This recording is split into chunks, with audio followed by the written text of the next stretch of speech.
주간 동안 주의 은혜로 평안하셨습니까? 옆에 사람은 인사합시다. 사랑합니다. 축복합니다. 오늘 제목이 있습니다. 제목 같이 읽겠습니다. 아무도 없나이다. 아멘. 오늘 우리는 잘 아는 이야기를 볼 거예요. 현장에서 가늠하다 붙잡힌 여인을 와의 대화를 통해서 주님께서 우리에게 또 하시는 말씀을 주실 텐데요. 오늘 이야기를 하나씩 보면서 오늘 우리에게 원하시는 삶이 무엇인지를 좀 보도록 합시다. 우리 7장 53절이에요. 우리 오늘 PPT는 없을 텐데 우리 여러분 성경을 좀 볼까요? 7장 53절 먼저 읽어야 돼요. 펴셨으면 같이 읽을까요? 다 각각 집으로 돌아가고. 아멘. 다 각각 집으로 돌아가고. 이 말씀을 제가 읽자고 한 이유는 뭐냐면 이 사건이 지금 8장 앞에 어떤 사건이 있었는지가 중요하죠. 8장 앞에 7장은 예수님 지난주 설교인데 괜찮아요. 까먹어야 돼요. 그래서 제가 다음에 또 써먹어도 새로운 말처럼 들리지 않겠어요? 은혜죠 뭐.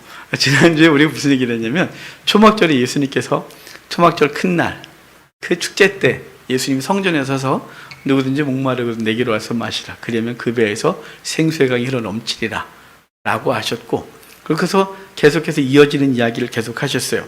그래서 주님께서는 그들과 대화 속에서 내가 하늘로부터 왔음을, 내가 전에 가르치는 것은 주께서 하나님께서 내게 주신 것을 가르치는 것에 대한 얘기를 했고, 그들이 예수님을 잡으려 했었어요. 잡으려 했는데 사람들을 잡아와 그랬더니 그들이 가서 잡으려다가 안 잡고 와요. 안 잡고 와서 뭐라 그러냐면요, 지금까지 이런 분은 본 적이 없습니다. 그러니까 그들은 막 뭐라고 하거든요. 그리고 니고데모가 등장하면서 야, 우리가 사람을 판단하지 않고도 그 죄를 보지 않고도 그걸 판단하고 잡느냐라고 했다가 니고데모도 한 방 먹는 얘기가 있었어요. 그 바리새인 서기관들에게. 그게 전날 얘기예요. 우리 앞에 있던 얘기. 그리고 주님은 사람들은 다 돌아가고 축제가 끝나고 감동과 감격이 다 사라지고 다 집으로 가고 예수님은 어떻게 하셨냐 하죠. 그 얘기가 1절이에요. 자, 8장 1절 같이 읽어요. 예수는 감람산으로 가시니라. 예수님이 감람산에 가셨다. 어느 장면이 기억나세요? 최후의 만찬을 마치고 제자들과 함께 일어나 함께 가자. 그리고 가셔서 감람산에 가셔서 최후의 기도를 하셨어요. 근데 예수님은 그런데 그 얘기 속에서 그렇게 돼요. 예수님께서 예루살렘에 오시면 자주 가시던 곳이라고. 예수님이 예루살렘에서 가르치시고 행위를 하시고 나서 항상 어디로 갔냐면 감람산에 가셨어요. 감람산이 멀지 않아요. 예루살렘 성전이 있으면 성전에서 바로 밑에가 기드론 골짜기예요. 기드론 골짜기가 깊진 않아요. 굳이 아니요. 조금만 내려가다가 다시 올라가면 앞에 보이는 산이 감람산이에요. 그 감람산에 예수님은 왜 가셨냐면 항상 기도하러 가셨어요. 사역이 맞춰지고 그리고 환호가 끝나고 나면 사람들은 집으로 돌아가고 그 흥분을 감추지 못하고 막 어떻게 할 줄 모를 때 주님은 흥분을 가라앉히시고 산으로 가셔서 기도하셨어요. 감람산에 기도하러 가셨다, 그거예요. 여러분, 저 여러분이 기도의 삶에 좀 열심을 내셔야 돼요. 기도가 하나님께서 우리를 통해서 하시고자 하는 놀라운 은혜들을 알게 하세요. 성경을 통하여 이성이 깨어난다면 기도를 통하여 우리의 감각이 움직이기 시작할 거예요. 하나님의 영이 우리 속에서 활동하는 걸 경험할 텐데요. 예수님은 항상 일을 마치시고 기도하러 따로 산에 올라가셨어요. 사람들의 환호에 같이 취하지 않으시고 항상 산에 가셔서 기도하셨는데 오늘 감람산에 가서 기도하셨다, 이렇게 말하죠. 이 상황, 사람들은 다 집으로 돌아가고 예수님 감람산으로 가시니라, 이 말은 그때가 어떤 날이었다고요? 초막절 끝 축제일이라고. 초막절 7일이 끝나고 8일 축제를 벌이고 막 축제 속에 흥분하고 감동하고 감격하고 막 그런 그 마음들을 사람들은 가지고 집으로 갔다면 제자들도 그 흥분 속에서 무엇인가를 하고 싶었을 텐데 주님은 감람산으로 가셔서 기도하셨다, 그래 돼 있어요. 그걸 기도하시고 나서 다음날 일정이 2절부터예요. 2절 같이 읽을까요? 아침에 다시 성전으로 돌아오시니 백성이 다 나오는지라 앉으사 그들을 가르치시더니. 예수님께서 감람산에서 밤을 새셨는지 아니면 감람산에 가셨다가 또 다른 숙소에 가셔서 주무셨는지 얘기가 없어요. 그냥 감람산에서 밤을 지샌 것으로 대부분 학자들은 얘기를 해요. 주님께서 기도하셨죠. 왜냐하면 주님께서는 이 땅에 오셔서 3년 반의 짧은 생애를, 공생애를 사시는 동안 주님이 목적한 바가 있어요. 하나님의 나라를 알지 못하고 세상 죄 가운데 있는 그들을 건지기 위하여 주님은 당신의 나라를 가르치고 성도들을 주의 백성들을 가르쳐서 하나님의 나라를 보게 해야 되는데 시간이 별로 없는 거죠. 그런데 그 일은 하나님이신 예수님도 무엇을 통해 하셨냐면 항상 기도를 통해 하셨어요. 성령의 감동을 받고 성령의 감동을 따라 일하셨단 말이에요. 그러니까 저와 여러분들이 우리가 주의 나라를 세운다 그러잖아요. 목사만 세운다 그러나요? 우리 모두 그러잖아요. 오늘 장로님 기도가 그러셨어요. 먼저 그의 나라와 의를 구하라 그리하면 이 모든 것을 더하시겠다라는 말씀을 하셨어요. 그의 나라와 의를 구한다. 우리 다 그러고 있잖아요. 그 뭐 하나요? 기도만 하시나요? 기도하는 건 그의 나라와 의를 구한다 그러는 게 아니에요.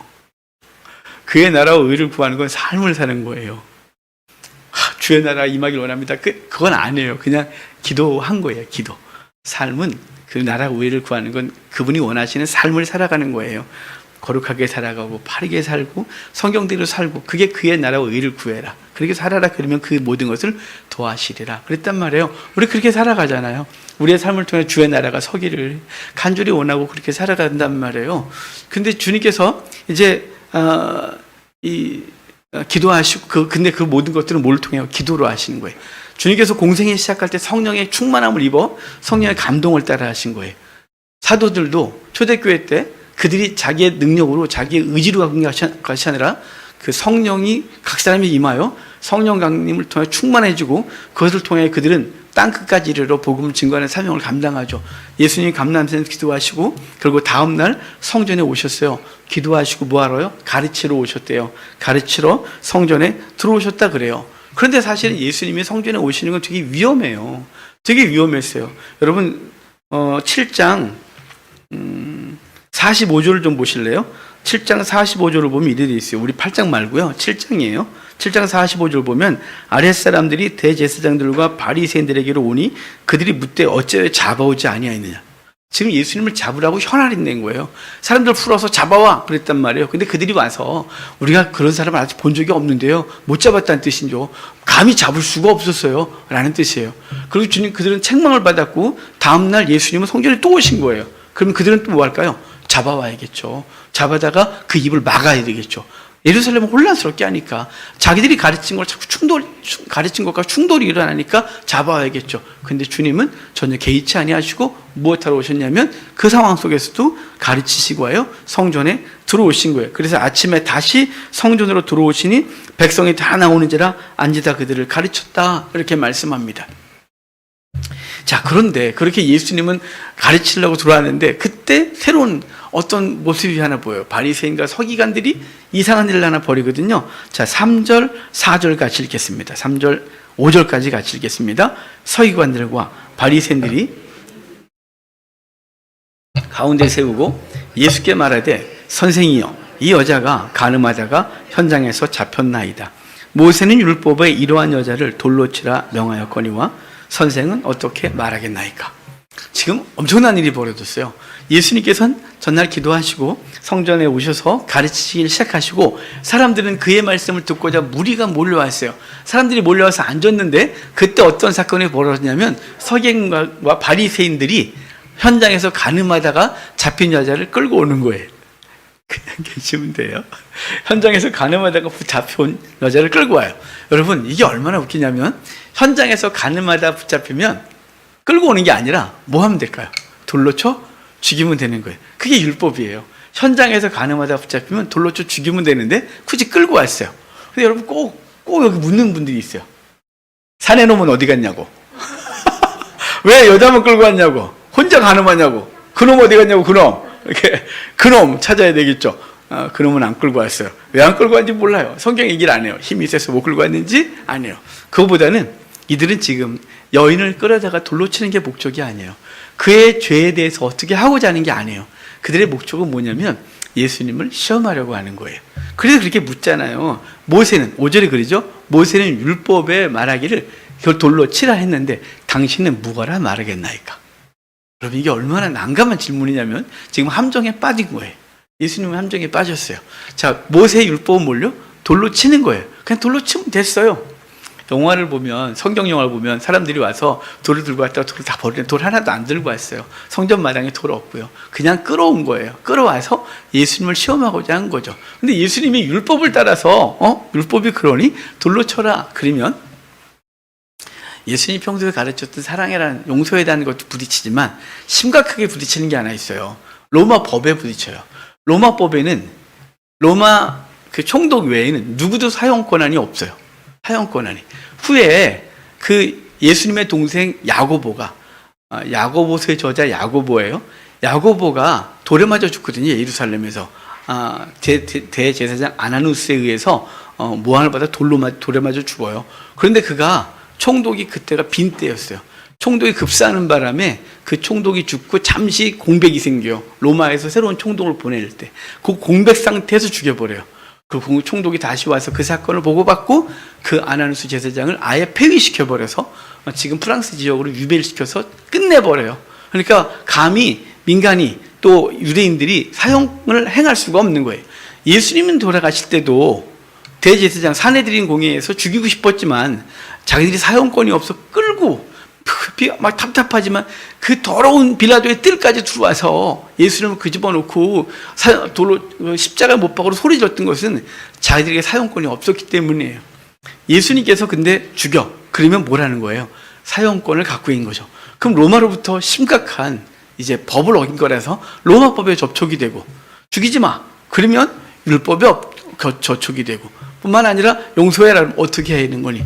죽이니 말리라고 해서 어떤 것도 할 수 없는 상황에 몰아서 이제 예수님을 몰아넣는 것이죠. 지금 사람들은 그 여인을 지금 어떻게 하고자 하면 아니에요. 여인은 돌로 주면 됐어요. 현장에서 죽이면 됐어요. 그런데 현장에서 그 여인을 끌고 와서 그것도 성전에 그 거룩한 성전에 그 부정한 여인을 굳이 끌고 들어와서 성전을 더럽히면서까지 그들은 그 성전을 얼마나 거룩하게 했는데 거기까지 끌고 들어와서 어찌할까요? 라고 물은 것은 지금 사람들에게 있어서는 죄에 대한 문제보다는 예수님을 더 거부하고 예수님을 몰아내고 싶은 것이죠. 지금 그런 상태에 있는 거예요. 자, 6절 볼까요? 6절 같이 읽어요. 조금 아까 그 얘기지만 같이 읽겠습니다. 그들이 이렇게 말하면 고발할 조건을 얻고자 하여 예수를 시험함이로라. 예수께서 몸을 굽히사 손가락으로 땅에 쓰시니 이렇게 말해요.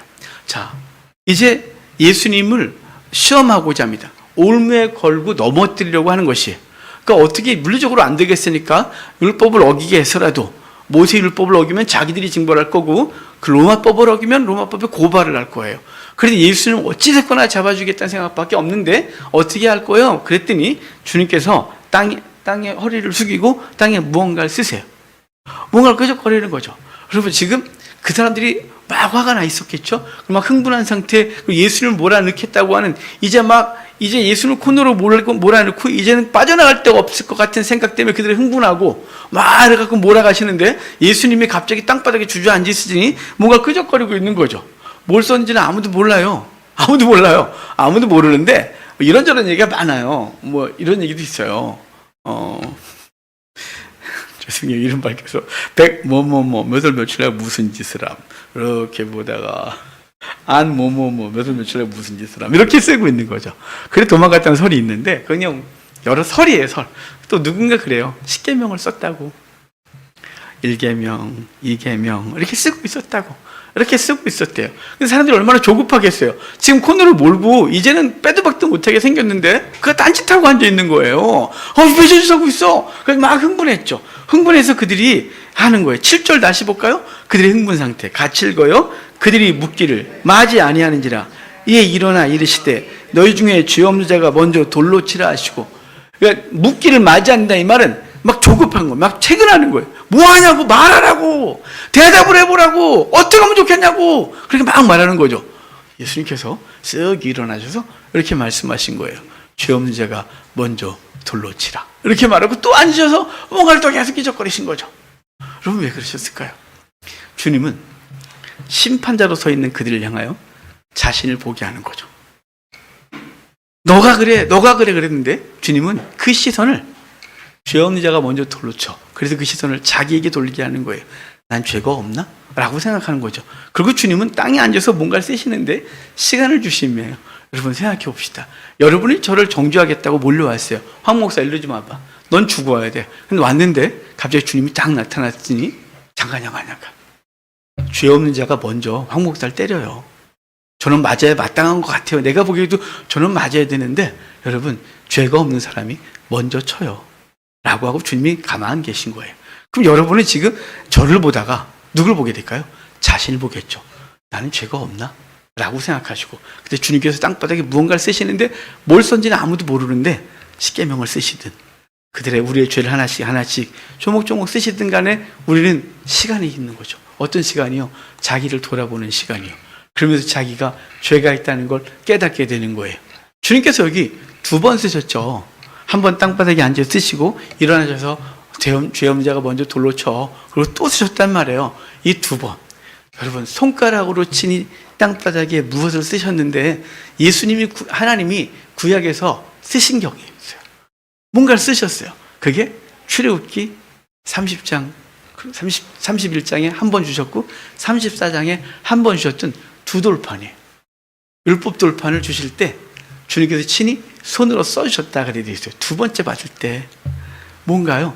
첫 번째 돌판은 모세가 30장에 받아서 내려와서 그 31장의 그 돌판 갖고 뭘 하냐면 송아지 우상을 때려 부셔요. 그리고 그것을 갈아서 죄 지은 자에게 먹이죠. 그리고 주님께서 이제 그 백성을 멸하려고 할 때 모세는 중보하고 그러면 이제 네가 돌판 다시 새겨갖고 올라와. 그래서 34장에 그 돌판에 손으로 다시 써서 주셔서 그 돌판 갖고 내려오는데 그 2번째 돌판 받아 내려올 땐 모세 얼굴에 광채가 났다 그래요.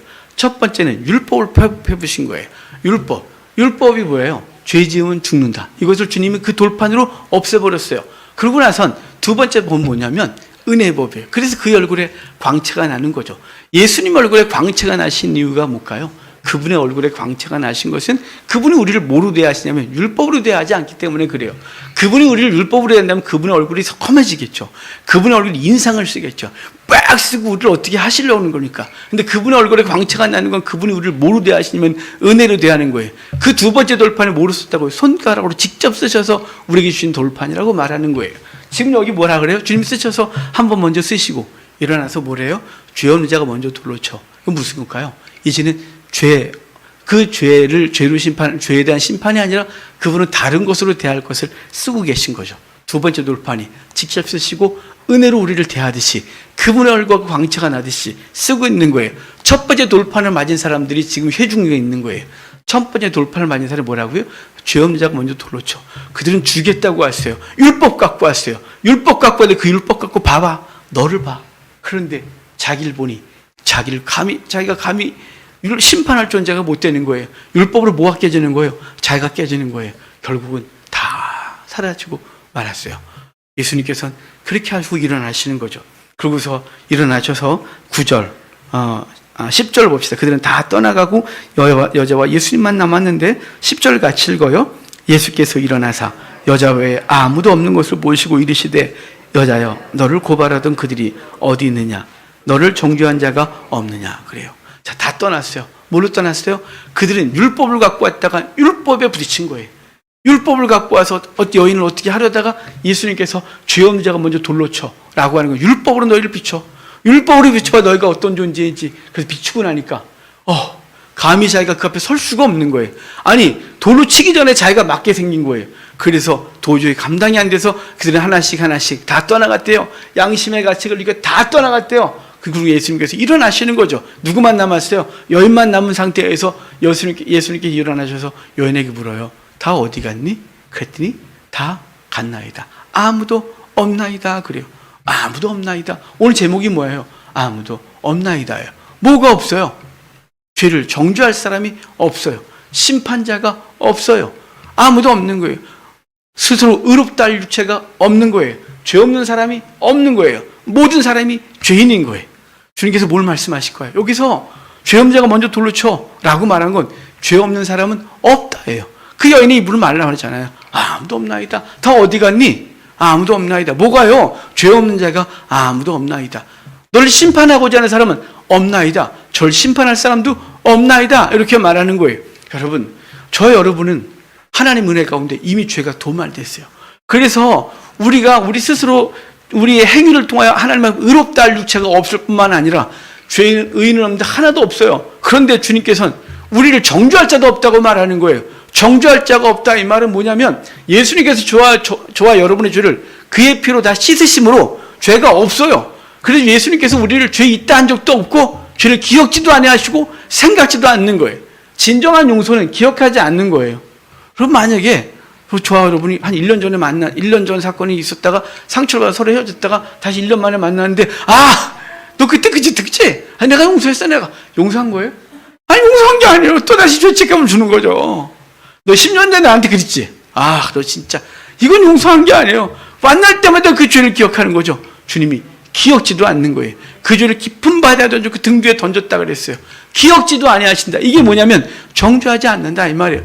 주님이 우리를 죄 있다 하지 않으신다라고 말씀하시는 것이죠. 아무도 없는 거예요. 아무도. 오직 여인과 주님만 남은 거죠. 아무도 없는 거예요.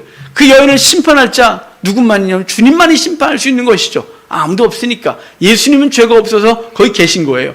죄 없는 자가 먼저 돌로 쳐오고 다 간 다음에 잠깐 나도 생각해보니까 나도 있는 것 같다. 그런데 여인이 감당 안 되지 않겠어요? 예수님은 계신 거죠.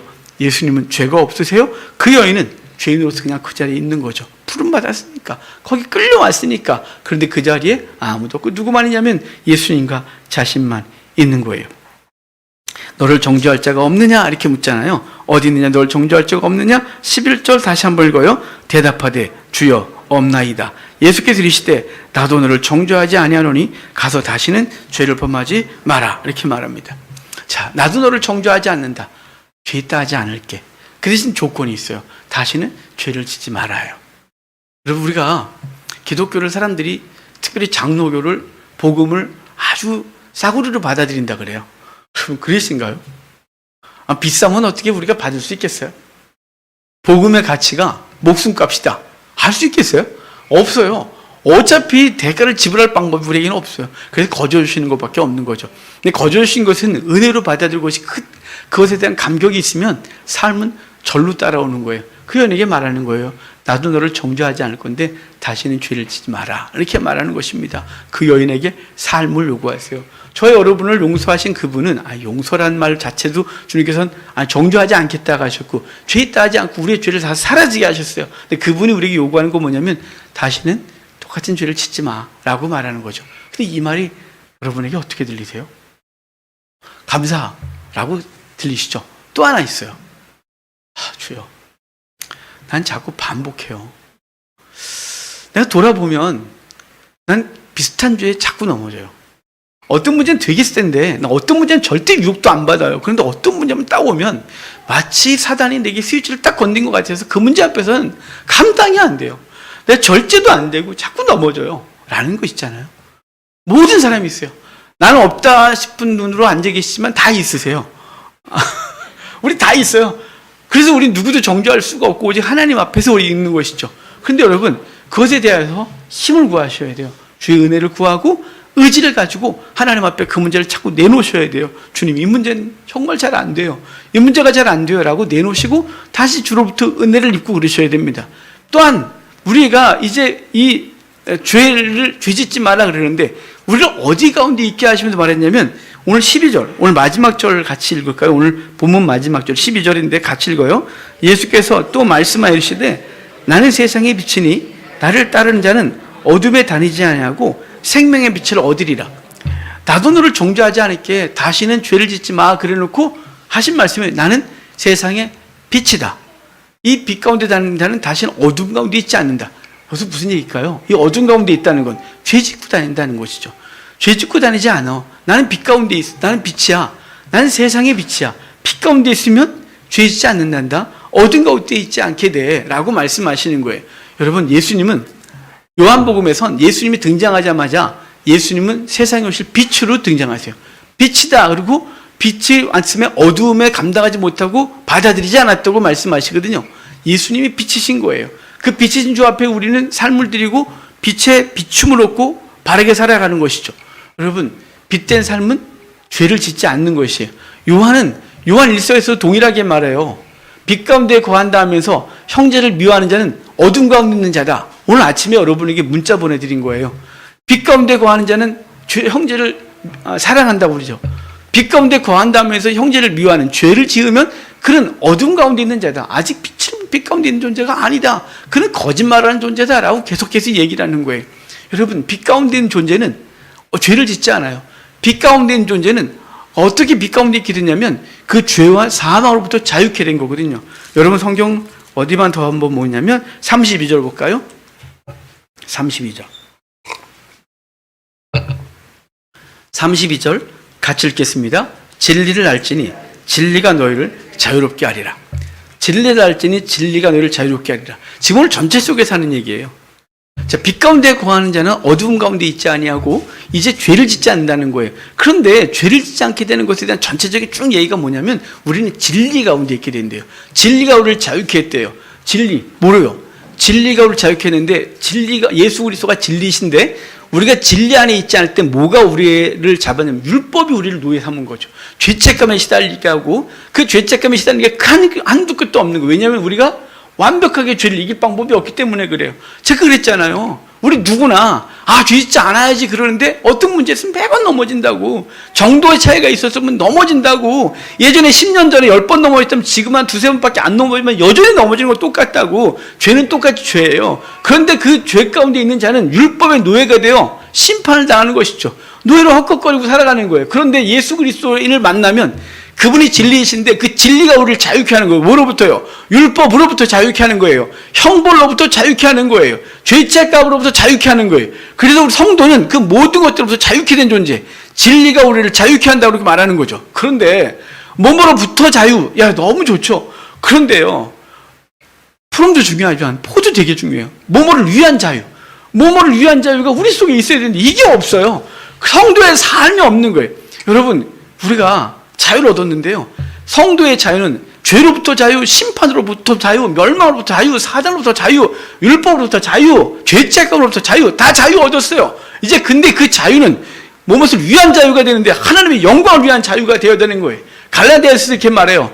율법이, 복음이 우리를 자유케 했는데 그 자유케 된 율법으로 죄를 지을 수 있느냐? 그럴 수 없느니라 라고 말하면서 이제 우리는 하나님의 영광을 위하여 그 자유를 기꺼이 희생하는 존재가 되는 거예요.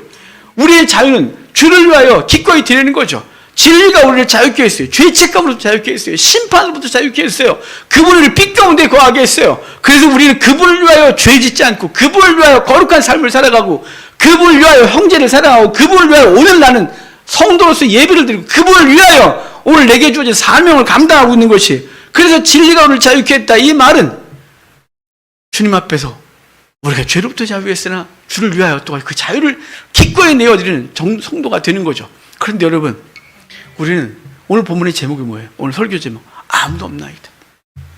심판할 자도 없고 정죄받을 자도 없어요. 누구 안에서요? 주님 안에서. 네, 여러분, 우리가 종종 우리 형제들을 위하여 형제들을 정죄해요. 주님이 안 하셨는데, 주님이 안 하셨는데 내가 하는 거죠. 내 가족을 향하여 정죄하고 내 형제를 향하여 정죄하고 나와 함께 오는 사람들 향해 정죄하는 거예요. 그 정죄는 세처로 안 해도 눈빛으로 해요. 눈빛으로 죽이는 거죠. 저런 게 다 있어. 이런 거 있죠. 그런데 주님은 우리를 향해 그렇게 한 적이 없거든요. 주님은 우리를 향해 어떻게 한다고요? 두 번째 돌파를 받은 그분의 얼굴에 광채가 났다고요. 지금 그 여인을 향하여 어디 가니? 아무도 없나이다 라고 하고, 이제 그 여인은 뭘 기대해 있을까요? 이제 죄가 없으면 이제 예수님의 심판만 남았구나. 저번에 날 어떻게 할지를 그것만 남았구나. 그런데 그분의 따스한 눈빛으로 나도 널 정죄하지 않을게. 이거 얼마나 놀랐어요. 그 여인은 얼마나 감격했을까요? 그 여인은 얼마나 놀랐을까요? 죄 졌는데 현장에서 가늠하다 붙들리면 돌 맞아 죽어야 되는데, 사람들이 당시 최고의 라베라고 하는 예수님인데 죄음자가 돌로 쳐로 다 보낸 다음에 이제 너하고 나만 남았다. 이제 내가 널 심판하면 되는 거네. 돌 좀 갖고 와봐 라고 하지 않으시고, 내가 또 너를 정죄하지 않아. 다시는 죄를 범하지 마 라고 하시고, 그 이후에 여인의 삶에 대한 얘기가 없어요. 그 뒤에서 말씀하시길, 나는 세상의 빛이다. 어둠 가운데 다니지 마. 내 안에 있는 사람은, 나를 만난 사람은 어둠 가운데 있는 게 아니고 빛 가운데 거하는 거란다 라고 말하는 거예요. 사실은 이게 초막절 끝에, 초막절 8일 동안 내내 여인의 뜰에 큰 등불을 피운다 그랬죠. 여인의 뜰의 양쪽 끝에 기둥을 높이 세우고 황금 그릇을 놓고 그 제사장들이 1년 동안 입었던 그 예복을 얼룩얼룩한 걸 탁 뜯어서 찢어갖고 심지를 만들고 거기다가 올리브를 넣고 8일 내내 불을 피워요. 그래서 예루살렘이 단 1시간도 어둡지 않아요. 밤에도 환해요. 그런데 축제가 끝나면 딱 꺼버려요. 세상이 온통 어두운 거죠. 암흑인 거예요. 그 암흑 속에서 주님 말씀하시는 거예요. 내가 세상의 빛이야. 내가 세상의 빛이야. 세상은 암흑이지만 난 빛을 한다. 세상은 죄 가운데 있지만 난 빛이란다. 글쎄 내가 너를 정죄하지 않으니까 너도 죄 짓지 마 라고 말씀하세요.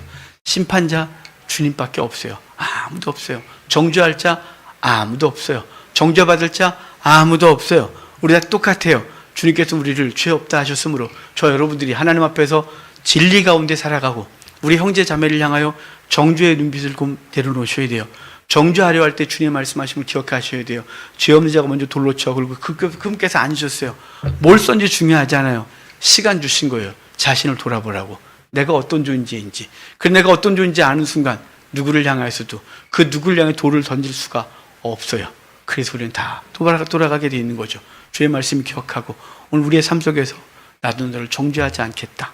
라는 이 말이 주님의 말씀이 아니라 우리의 말로 되어 다시 살아나시고 그리고 세상 속에서 진리 가운데 자유케 된 것으로 기꺼이 주를 위하여 그 진리를 그 자유를 헌납하고 하나님 원하시는 거룩한 삶을 살아내는 저와 여러분 되기를 주의 이름으로 축복합니다.